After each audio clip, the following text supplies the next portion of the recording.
I'm going to start a brand new project that I thought you might be interested in joining in. And what I'm going to do is I'm going to do one of Crazy Quilt Designs quilts. I've had this set aside for a number of months. I picked a jelly roll because this particular pattern is jelly roll friendly. It says here a strip club pattern for 2.5-inch strips, and you use the strip tube ruler. A little bit more about that in a moment.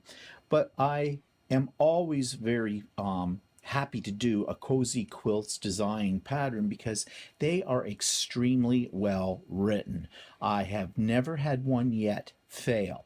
Always very easy to follow. And I printed this out. I ordered it. It is a paid design, so I'm not going to be able to give you the exact cutting measurements for this because it's a commercial pattern and that's a violation of copyright rules. But I have put in my show notes a link to this particular pattern, and it's very inexpensive. I think it's about $11 US for it if you buy it directly from the Cozy Quilt Designs website. Also, you can download it as a PDF. You can get a printed version of it for a little extra money if you wish. But, you know, in this day and age, you might as well have instantaneous gratification, right? So this is what the quilt is going to look like. And I'm kind of using the same color scheme with this simply because I had a jelly roll that had these colors in it. I have a few blues as well in mine. So let me show you the strips that I have picked out. And as I said, it is a jelly roll. And I can't tell you what this jelly roll was called. I know it is a Beneterex or whatever they call it company that made these fabrics, but I'm not sure who the designers are or whatever. So I need, for this size, this one tells you that you can make a square throw, a long throw, or a queen. I'm going to make the long throw, and it's going to finish at 64 by 80 inches. So for that, it tells me I need 39 strips of fabric from my jelly roll. Well, this particular jelly roll had 40, so that was easy enough to pick out. And of course, the one thing I like about a jelly roll is everything coordinates. So I have all of these laid out for this, and then it talked in the instructions about background fabric. Now, I had a little problem with this, and I'm not sure how this is going to work out. I wanted to use this particular fabric. Again, don't ask me who this is by. I've had it in my stash. I shop my stash for this, and I really liked this, and I thought it would go well with these strips too. However, I didn't have quite enough. For this design, I had to cut a bunch of 4.5-inch strips, as you can see here, and then I had to have some 4.5-inch squares of that fabric, but I needed 3 2.5-inch strips, and I didn't have enough fabric. So I went to my stash and I found some dark browns, 3 strips of dark brown from another jelly roll, and I'm going to use those. So I'm not absolutely sure how this is going to work, but I think I can make it work okay. I've looked at the instructions for using the background fabrics, and I think this is going to work. Now, the other thing you need is, they recommend, you don't need it, but it'll make your life easier if you have a strip tube ruler. And this is designed by Cozy Quilt, and I love these rulers. They make these kind of designs very easy. It comes in 2 sizes. This is the strip tube ruler, and this is the strip tube junior. I use this one a lot. I am not sure which one I'm going to use with this project yet when it comes to cutting the strips. I suspect it's probably going to be the bigger one of the two, but as I said, you don't have to have these rulers to do it, but this will make your life a heck of a lot easier. So what I plan to do for my next installment of this, because I'm going to do an installment of this pretty much every week, so you can see my progress. So in a sense, it's not really a sew-along, because I'm not really going to give you much instruction. I'm just going to show you how I create this quilt. But next week, I'll have some of this sewn together, and I'll show you how to do some of the initial cutting once you have some of these pieces together. But that's for next week. So if you want to join along with this, you can purchase this pattern from Cozy Quilts Design. As I said, the link is in the show notes below. And you can sort of sew along with me if you so desire. Okay, the next step in this project is to take 2 strips of your printed fabric that come from the jelly roll and sew them together, right sides together. So I have my 2 strips here, just lining them up at the top, making sure my needle is down because I like to start with the needle down so I can just butt my fabric up against it and sew a few stitches just to get it started. Now what I'm going to do is I'm going to line these up so that the edges are even. And just to help me with this, because this is a long strip of fabric, I'm putting in a wonder clip. And then away I go. Now you may want to start off kind of slow on something like this until you get used to sewing the strips together. And then you can speed up. So once I come to the clip, I just realign my edges again to make sure they're even. Put that clip on again and move right along. Now you want to be careful that you do not stretch your strips because that's going to cause you to create wonky blocks, and nobody wants a wonky block. Lining it up, putting on my clip, and away we go. Now I am sewing a 1/4 inch seam allowance, and this is a bit tricky. If you're an experienced sewist, then you will know how to keep your seams a good 1/4 inch straight seam. But if you're having trouble with that, as I did when I first got into quilting, I was using a different foot than I'm using today. I was using a foot with a steel edge guide attached to it. So all I needed to do was butt my fabric up against that steel guide, and that would keep my seam straight. However, I discovered there was a problem with those. If you're not careful, right underneath the needle, your fabric might start to bunch up just slightly against that edge guide, and you can't really see it because of the placement of the needle. And if that happens, and it happened to me a lot before I figured this out, your blocks are going to come out about 1/8 of an inch smaller than the dimension that is called for in your pattern. So I switched over to something called the HP foot, which is a high performance foot. That's what the HP stands for. And this is on my Continental M7, my Janome sewing machine. And there is a foot plate that goes along with this for doing a straight 1/4 inch seam. And since I've been using that, I've had no problems keeping my patchwork the size that is called for in the pattern. So that's something to keep in mind. Another thing you can do is you can just take a masking tape and put down layers of masking tape along your 1/4 inch line here on your foot plate and sort of build up a little edge, and that you can put your fabric up against, and that works as well. But whatever you do, it's very important that you have a very straight 1/4 inch seam allowance. Now, once you've got your 2 strips together, what I like to do is I like to spread them out and finger press the seam to one side before I even take it over to my iron and press it. What this does is it allows the seam, when you put it down on your pressing mat, to basically go where it's supposed to go, where you want it to go. It just makes it a little bit easier, because sometimes you can get a little teeny tuck under the seam, and that's going to throw out your block or your patchwork as well, because your seam won't be straight. So once I've done that, then I just take it over to my pressing station. I will dry press this seam. I'm using my hand to illustrate that because I can't get my pressing station into the camera shot at the moment. And then I will just go down the whole strip with a little bit of steam. Again, being careful not to, stretch any parts of my strips. And then I'll flip it over to this side and just make sure, and now there's some more steam, just to make sure that my seam is going all in the same direction, that I don't have it curling back on me in certain spots. And that's all there is to this stage. Now, I need to make 18 of these strip sets before I can go on to the next stage where we start cutting these into the patchwork pieces. So I have all of my strip pieces sewn together, and they look like this right here. Okay.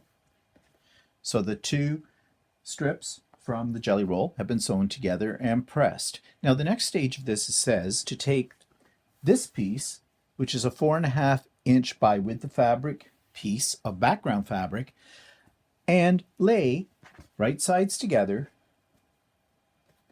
the two of the strips, or the two strips that you've sewn together, on top of this. And then what you're going to do is create a tube. You're going to sew down this side, flip it around, and sew it down this side. Now, here's the problem that I found when I was doing this.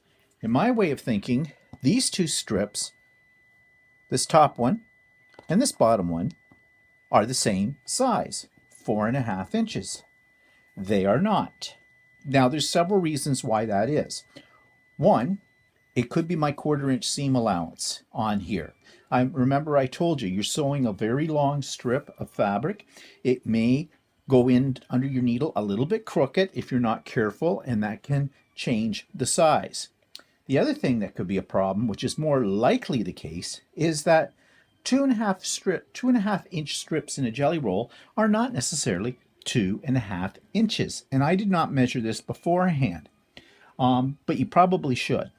Because when they do this, when they cut on the edge using like pinking shears, or they pink the edges, their measurement for 2.5 inches may be from the top of the pinked piece, or it could be from the valley. And that's not a lot of difference, but it's probably a 1/16 of an inch or so multiplied by the number of strips you're using. That can make a difference. But why is this a problem for me? Well, first of all, I thought I'd be smart and I would clip this edge all the way along here, then flip it around and clip this other edge down here, and then put it in. Well, the problem there is, with them not being exactly the same size, is I got some buckling. So I thought, well, that'll steam out. Yeah, no, that doesn't steam out. So that was how I made the first set. The second set, I decided only to clip one edge to keep it straight. And then when I turned it around, I would just, reclip this edge. No, that did not work either.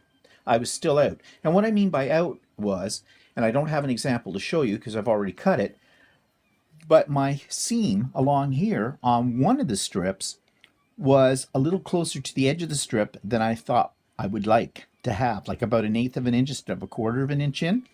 And because I'm going to be cutting these, and I'll explain that in a minute, that's going to cause me a problem, the possibility of my seams separating. I hope this is making sense, okay? So here's how I got around the problem.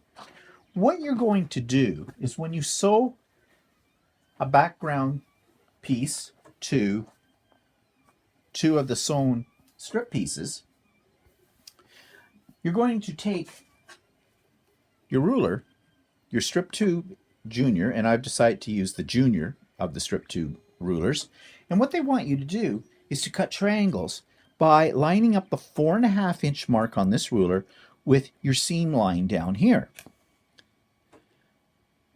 So just as I'm doing here, which is out of shot. Okay, so I have my 4.5 inch line here along my seam line at the bottom. I'm leaving a little to cutting in a little bit further so I don't cut into the selvage, and then you cut it. And then you flip the ruler over, you go to this side, do the same thing with the 4.5 inch and cut that. Well, what was happening was I got one piece. What you're going to end up with are squares like this when you press them open. And you'll notice that on these squares, there's a little corner piece.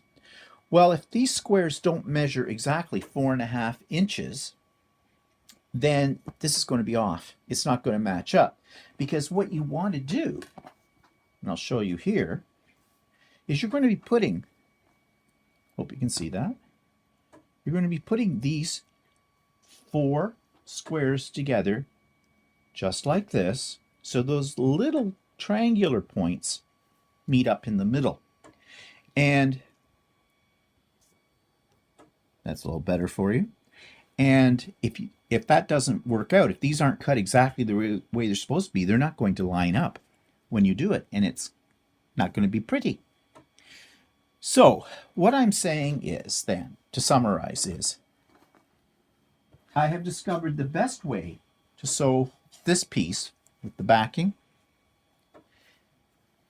is put it on your sewing machine, don't clip it, sew a 1/4 inch seam down this side first so it's all lined up, and then when you turn it around to sew the other side, you just look for the side that doesn't seem to match up. So if there's a little bit of less on one side than the other, then that's the side you sew on, and follow that piece that's a little bit less, because there is lots of room to get your ruler to cut what you want to cut here. So it doesn't, in other words, it doesn't have to be exactly along both edges. So before you go running off to try and recut your background strips to fit the 2 strips you've already sewn together, you don't need to do that, and that'll work out. And so what I'm going to do now is I'm going to go over to the sewing machine. I'm going to do this off camera. I'm going to sew the rest of these tubes, and then I'll come back and I'll show you how I'm going to cut them. In fact, I don't need to do that. I can show you right now. So here's a strip already done.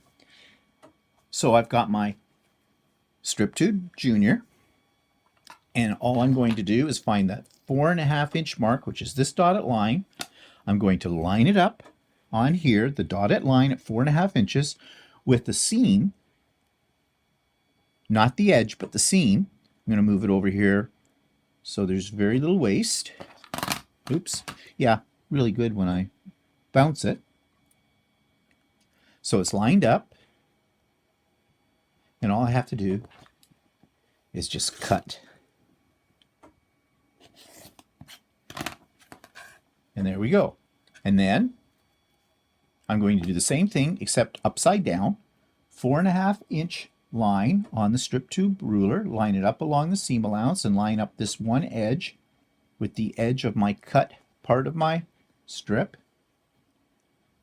I'm not lined up here properly. It's difficult when you're filming to see things.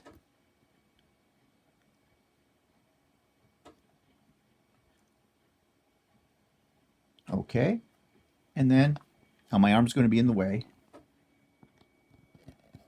Cut. Now you see, when I press these open, I'll just finger press this. This is what I'm going to get. There's one. There's two. Now I would take this to my pressing station and press it properly, but you see I've got my little tip here on this one and the little tip on this one, and these will match up perfectly when I sew them together, and they should be 4.5 inches. So let's just measure here. Now of course I haven't pressed them yet, so 4.5, 4.5. Yep. So there we go. So that's how you do the next stage. Now they call these Daniels. I don't know why, but in the pattern they call these Daniels, or when you put 4 of them together, they're called a Daniel. And you need, I think, 6 of them, and you're supposed to cut 1 unit from each of these strips 10 times. You get 10 pieces. I think some of the other pieces are going to be used because you're going to have more than enough to make your 6 Daniels. I think they're being used for another part of the quilt, but we shall see. Okay, so I've sewn all of my tubes together, and I have cut them into 4.5 inch HSTs, And here they all are, and I need 144 of these. I actually have more than that because I was able to get 11 HSTs out of each tube strip. So there's over 150 here right now. So those are ready to go. Now the next stage is to take 3 printed strips and to place them on top of a, let me just grab it here so you can see what I'm talking about. Okay. Sorry for the movement of the camera. Okay, so there's a printed strip from my jelly roll, and this is a background strip. Now this is where I may run into a bit of a dilemma because I'm not sure how these fit into the quilt, but I had to use a different color from what I had in the background before. See, this is the background right here, but I ran out of that fabric. And so I decided, since the backgrounds are a dark color, I would use this dark color of brown. I had 3 strips of this, and I'm going to use those for this next stage. So what I need to do is put these right sides together and sew the strip like I did before, back at the beginning of this process. Let me get this here so you can see, because I've already done it. And I have sewn the 1/4 inch seam these 2 strips together. Then you press them open and you'll get a piece like this, and we've seen this before because this is what we started with before, right here. So you'll have 3 of these strip sets, and then what you have to do is take the other strip sets that were left over, which I have right here. Let's just get one of these out. And you're going to make another tube, just like we did before, but this time you're going to do it with these strips and with only half of the background fabric in the tube. That's that one dark strip that I showed you a moment ago. So these are going to get sewn together, 1/4 inch seam allowance on each end, and then from there we need to cut some more half square triangles in the same method as we did using the strip tube ruler. And you'll notice I have a piece of tape on so I can see the 4.5 inch mark a little bit more clearly. And yeah, and I think I have to make 24 half square triangles out of these 3 tubes I'm about to create. So I have the last 3 tubes made and cut into 4.5 inch half square triangles. As you can see here, this is one pile of them. And I am to take out of each tube, organize them so that I can create what the pattern creator is calling a Danella block. And I think the name comes from her own name. And so I don't think you'll find Danella block if you went searching for it on YouTube. I don't think you'll find that, or on the internet. But you take them and organize them so that you have in the opposite corners the same color. And you'll have 4 of the same in each from each tube, and then you just sew them together as a 4 patch, and this is what you get. So I have to make 6 of these in total, so 2 from each tube, and that's the end of that stage. So I have taken the blocks, or the half square triangles, and I've put them all together, and this is the first unit. And we have to make 6 of these. So you can see it's got the Danella block here in the center, and then it's just each of the half square triangles put out on the sides and top to make the star points, and then of course the plain 4.5 inch background fabric. So I have already created 6 of these. Now I have to go to block number 2. And according to the information, this block, we need to make 6 of these, and it gives you a layout for this. And this is kind of scrappy because they don't give you any particular order of the blocks to use. And I have 16 pulled out here, 16 at random, half square triangles, I should call them. But it does give you a layout diagram. So we're going to lay that out now according to that diagram. So it wants one with one of these little corner pieces. I'm just going to move this a little bit over here. Hope you can see this. And then it wants, and basically the way to line these up is just to look at where the little corner piece appears. So let me move this over here. So we have one that goes, ooh, sorry, this does need a solid, sorry, I'm looking at the wrong diagram. You got to be careful with these pictures. Sometimes you look at the wrong diagram. Okay, almost had a panic attack there thinking I didn't have enough blocks. Okay, another one that goes down here. And really, this is where the scrappy look comes in, because you don't really have to. There's something wrong with that block. That block's too big. Okay, need to trim that down. I found that with a couple of others, I kind of cut them wrong. Nope, that point has to go up there, like that. And then row 2, point goes down. And this point goes this way. Is that right? Yes? Okay. Gets a little confusing when you see these in black and white. That one goes this way. And this one goes this way. No. Wrong block. That's not one of the blocks for this. Has to be ones with background on it. That's left over from the Danella. I think I've got some of my blocks mixed up. That happens. Okay, this one goes up like that. This one goes up like this. And then this one. Okay, you see there's a shape forming here in the center. And this one goes up like this. And then this one goes down here. Now, I don't know if you can see what I'm doing. Probably not. Let me see if I can move you back just a hair. This is awkward camera movements here. This one goes up here.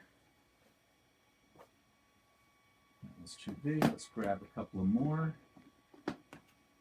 I do have extras of these that I made. That one goes, yes, like that. And this one goes up like that. So I hope you can see this as it's all being laid out. So there's the second unit. So you can see there's this center square here with the little points going inwards. I might rearrange these. I might do something more, let's see, have these colors opposite each other. More like that. It doesn't call for that, but I just like the look of it a little better. And I'm just looking at these other triangles, and they look okay. Points on the outside. So I've got this partial kind of diamond without points in around the outside there. So I need to make 6 of these. So when I have them, the 6 sewn together, I'll show you the next stage of this. Okay, so now I'm going to work on the second set of blocks, or unit 2, and this one's really easy because all it is 4 rows of 4 squares, so 16 squares in total, and it doesn't really matter which squares you sew in this. The only thing that matters is the layout, and where you have these little corner pieces on each of the squares and this solid background color, you want to line them up so you get this configuration. So what you have here is sort of like a unfinished diamond piece with the 2 diagonal pieces at the top and at the bottom, and then a square in the center. That is a square in a square in a square kind of thing. It is a little tricky when you lay it out at first, getting it in the right orientation. So that's why I have put it on a little miniature design board so that I can keep my pieces straight. So all I'm going to do is I'm going to sew these in 2s. So I'll sew this one onto this one onto this one, and then I'll open these up and sew these 2 pieces together. So that'll be row 1. And I will continue doing the same thing with each row right down the line. And then when I have that done, I'm going to press them. This top row, I will press to the left, second row to the right, to the left, to the right, so that they will nest together when I sew each row with each one together.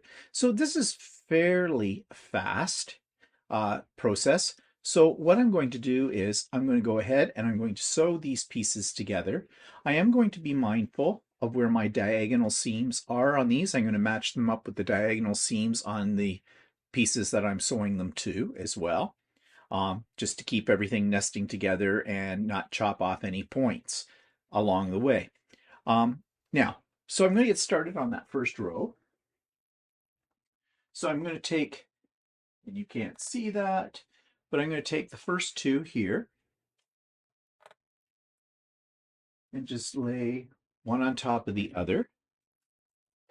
Grab some clips, and I'm going to line this up. Now, I don't have any intersecting seams on here that I need to line up, so I can just line it up straight along the edge. But I will clip it because I find clipping it does help me keep my seam allowance straight.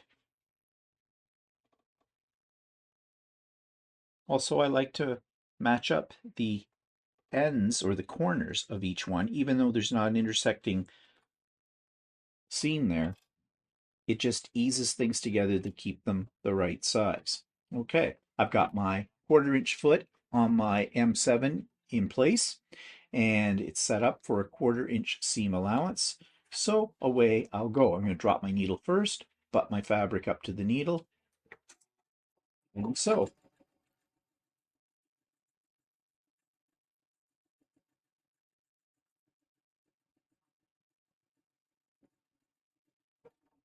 Now I'm going to take the next two in that row, put right sides together. Again, I do not have any intersecting seams to match up, so I'm just going to match up the top and the bottom corner.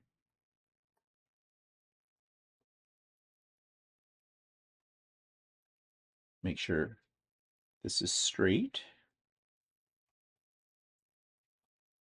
Flip it and sew it.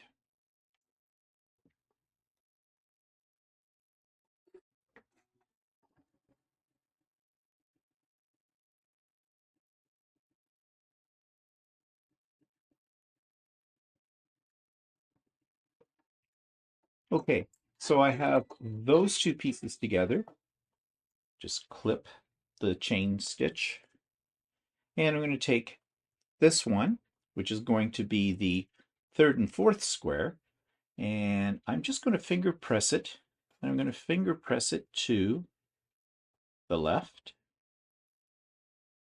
Now I could take it over to the iron, but because I've got more to sew on here, I'm not going to bother right now. I will take it over to the iron when I'm finished putting these two sections together. But the finger pressing will just put a little memory into the fabric so it knows where it wants to go. And fold this over. Now this time I do have two diagonals that I need to line up. Actually, I have two here, and I want them to nest. So I'm going to put my pieces on top of each other. And my seam allowance is not going in opposite ways, but I can feel with my finger where they should align up. Put in a clip there. And I'll do the same with this bottom line or bottom seam, bottom diagonal seam. Again, I'm pretty much just feeling it. Do I have it? Yes, I think I do. Put in a clip, and away we go.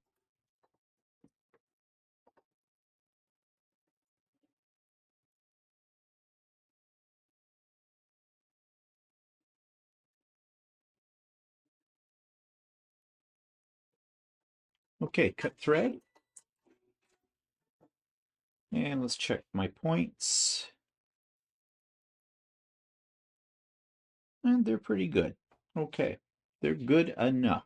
So now I'll take it over to the iron and I will press those seams towards the left. And then I'll go to my next row. And I'm just going to continue this process until I have all 4 rows sewn together. So I will come back and show you what that looks like then.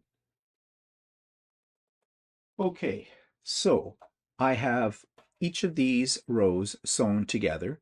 Now I need to sew the top, first row to the second row, third row to the fourth row, and then this row and this row together to finish it off. And I will line up any intersecting pieces on this. So let's start with the first two. There's the second row. This is the first row. So I'm going to put them right sides together. And then I'm going to line up this intersecting points. And because I press them left and then right, they should nest very nicely together.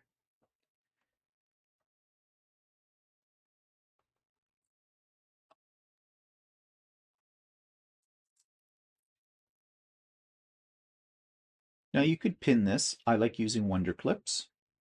I find them a little easier to manipulate, although I have been known to do some pinning as well. Now I'm just going to get those corner pieces lined up. And you may find there's a little extra fabric on this top piece, but it's only a slight bit, and it will, when you sew it, will flatten itself out, as long as it's not out by a whole lot. But that happens. And I like to give it a little tug. That helps too. Not too much. I don't want to stretch my fabric out. And away we go.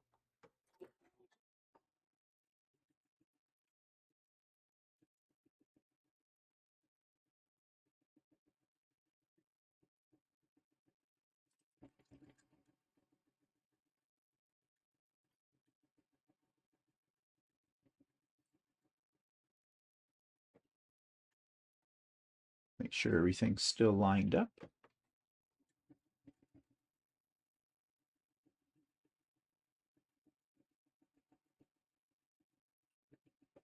I'm using my stiletto for the pieces that might be popping up.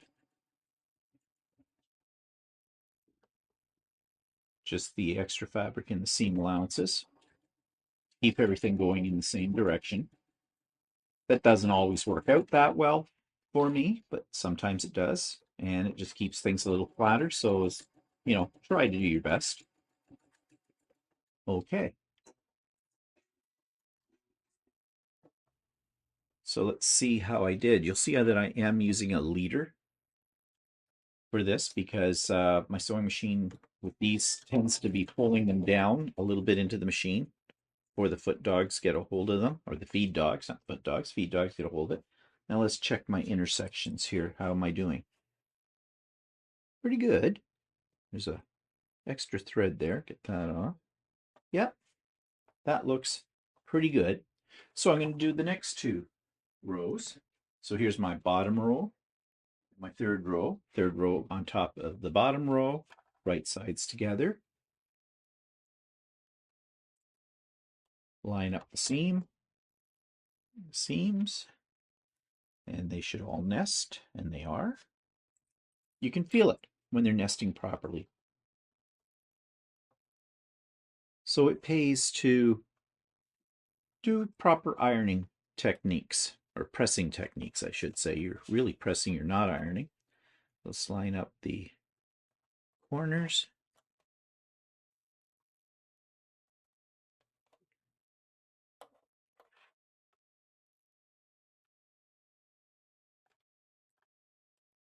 And give a little tug.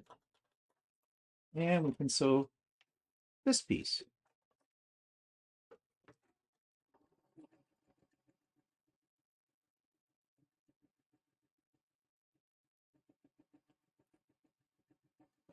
Oops.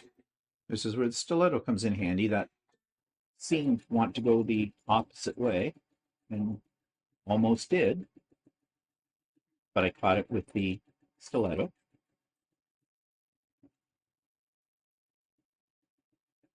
You can see how quickly this unit is going to go together.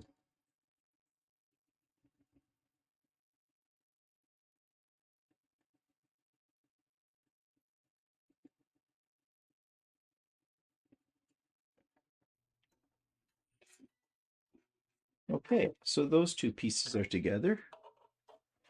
Let's take off the leader. Put it there for the next time.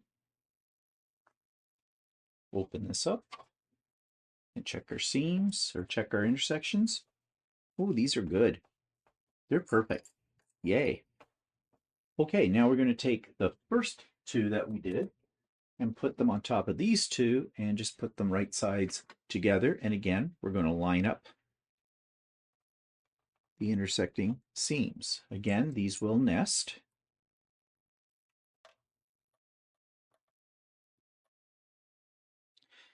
As a beginner quilter, when I first did this, I didn't bother to line up each one of these intersection points. I just lined it up at the top and on the sides. And I wondered why I was losing my points. Well, one of the reasons I was losing my points on pieces was because I hadn't lined up things properly. And I hadn't pressed properly either. So pressing is important, and taking the time to line these up will give you a nicer finished product. You can't have too many clips. Okay, little tug. All right.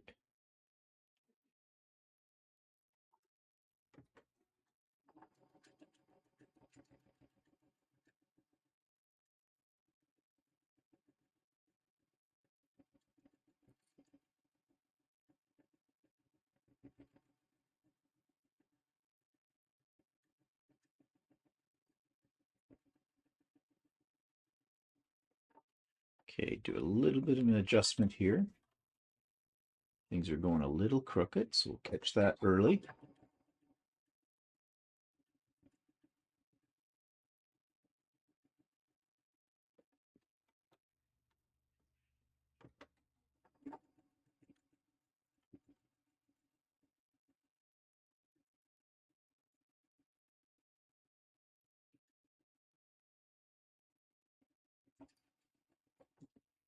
Okay, this should be our whole block. Let's get rid of that leader and open it up and see how our intersections are doing. One's good, that's good. And those are good. And those are good. Yeah, that looks great. So now I'm going to take it over to my iron and I am going to press it. And I'm going to press those seams up, I think. I may have to repress them in the opposite direction when it comes time to putting this together so that my units will line up. But that's okay. I can do that then. So that's what I'm going to do. And then I'll come back and show you what this final product looks like after it's been pressed. Okay, so here is the final unit, and it's all been pressed, and it should finish at 16.5 by 16.5. So 16.5 square. So let's measure. And this is 16.5 and 16.5. So that worked out fine.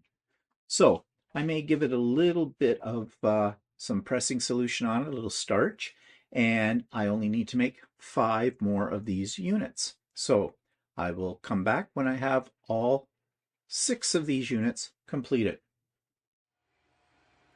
So now I have the Unit 1 and Unit 2, the big blocks, all sewn together. It went together pretty fast. Well, they're very large blocks, as you can see, but now you can see the pattern here, the stars and the big diamond-like squares in the center. So the next stage of this is to do the borders. And I have a little problem I've run into, and I'll explain that to you.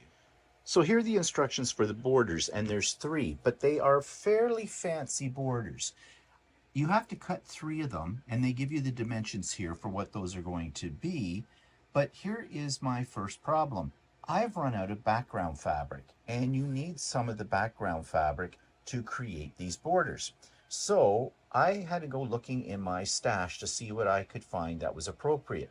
Also, you have to have the colors you pick in the right order, which isn't hard to do once you figure this pattern out. And the pattern is very easy to follow because you're going to be making some more half square triangles, as you can see here. And that's these border treatments that go on the edges, these half square triangles. So I went into my stash and this is what I came up with.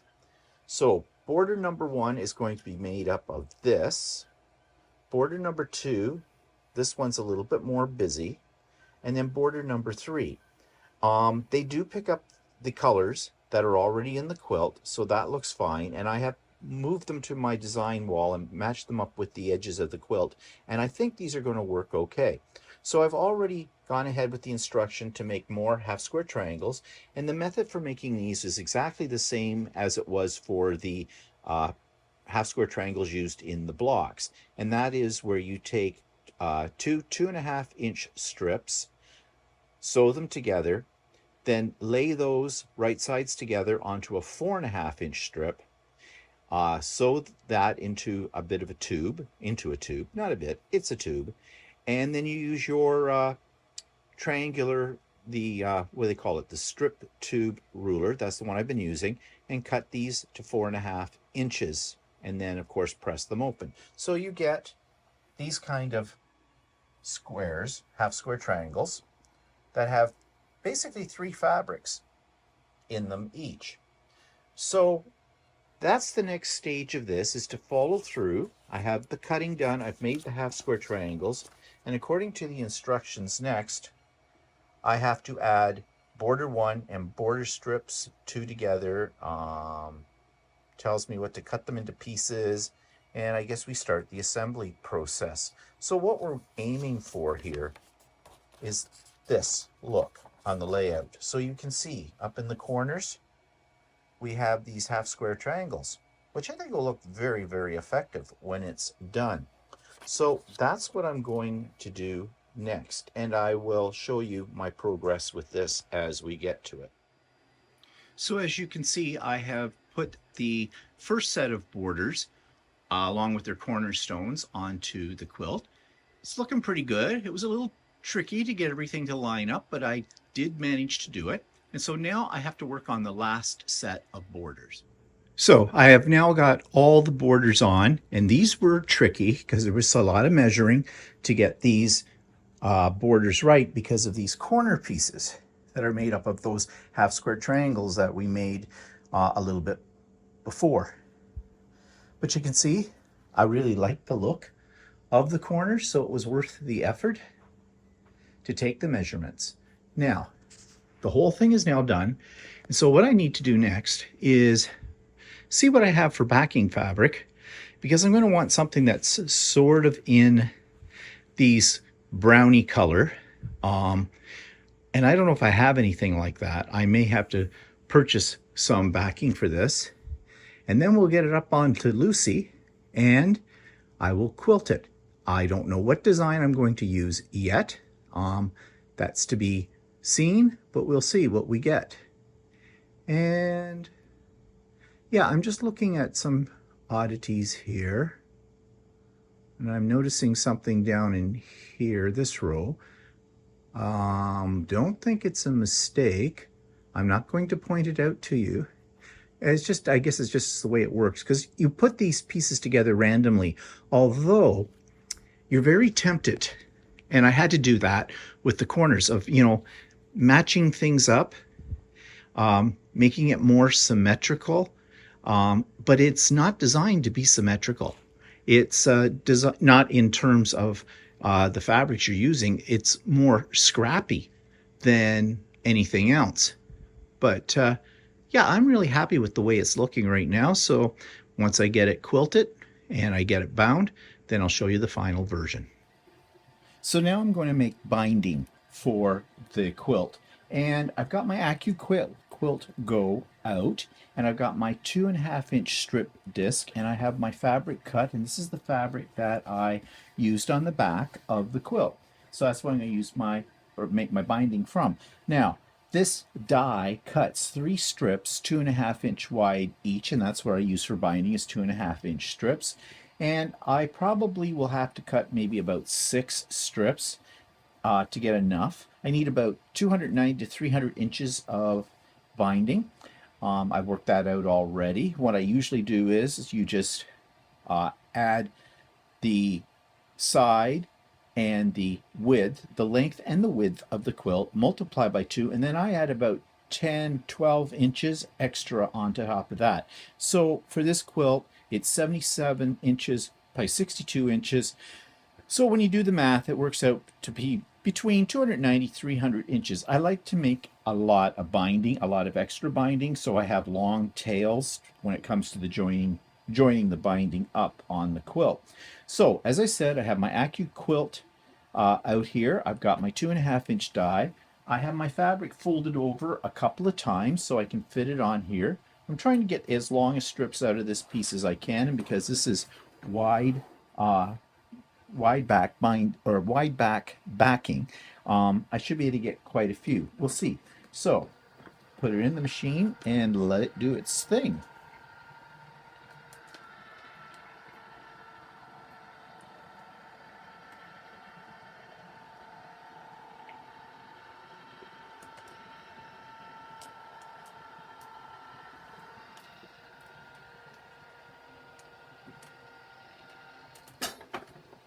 Okay, take off the cutting mat.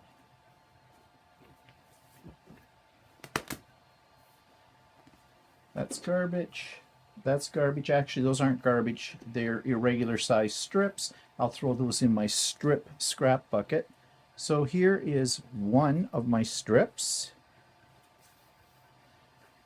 And we got quite a long piece out of this, so let's just measure this. I'm just going to move this out of the way so I can get the edge of my cutting mat and measure it across so I get a rough idea of how much I have cut. It's 58, it's 59, 59, 47, so let's say 107, 106 inches from one piece. So 106 times 3, because I got 3 strips, is 318 inches, and I only need at the most 300. So that's all I need to cut. So I'm going to take these off of here, and next I'm going to clean up this, and I'm going to join my strips together to start making my binding.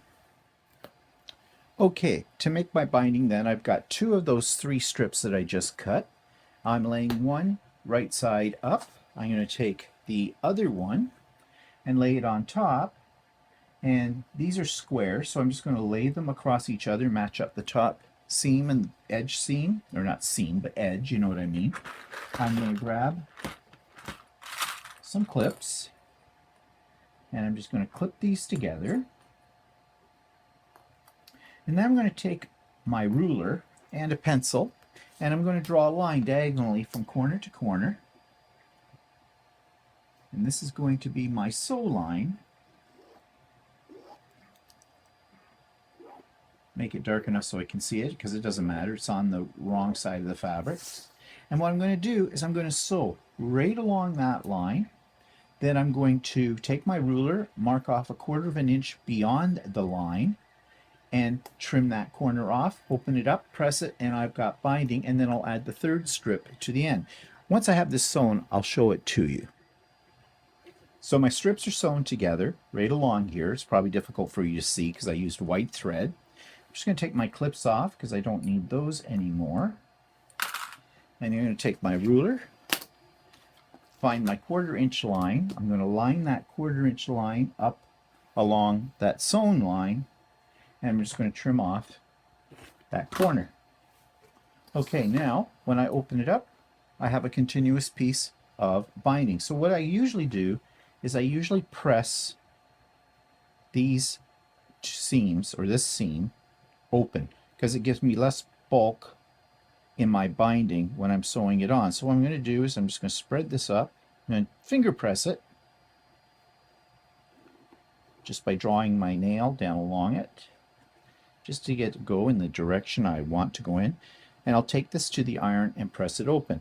And then I'm going to add the third piece on in exactly the same manner, and that will give me enough fabric to make my binding. So then I'll go to the next stage of that. So now I'm going to show you how I make my binding using this handy little dandy tool, which I forget what it's called. I think it's called the Binding Ease. It's a silicone mat with a couple of little rings in here, and I showed this on a previous video. And here's my binding sitting here, and I've already folded over in half, as you do, just the first 6, 7, or 8 inches of this so I can feed it through here. So that's what I'm going to do now, and I'm sorry you're going to get a little bit of my hands and my back in the way, but you just feed it through these 2 holes. This makes making binding so much easier. Sorry again, I'm probably blocking your view. This is a very awkward position. And so the rest of my binding is going off my pressing mat. Now I take my iron and I just place it right there in the center of this. And because it's silicone, it's not going to damage anything. And I'm just going to slowly pull my binding through, keeping my edges together. I like to put my finger on it as it goes through. Again, this is an awkward position for me, but I'm trying to show you, and I hope you can see what I'm doing under my arm. And I'm just going to work my way to the end of my binding until I have it completely done. Now, I'm not going to videotape, there's an old term, blast from the past. I'm not going to record the whole thing, but I think you're getting the idea. This is a great little tool. Just do a search for it. It's called Binding Ease. I think it's E-A-Z-E or E-S-E-Z, something like that. Ease.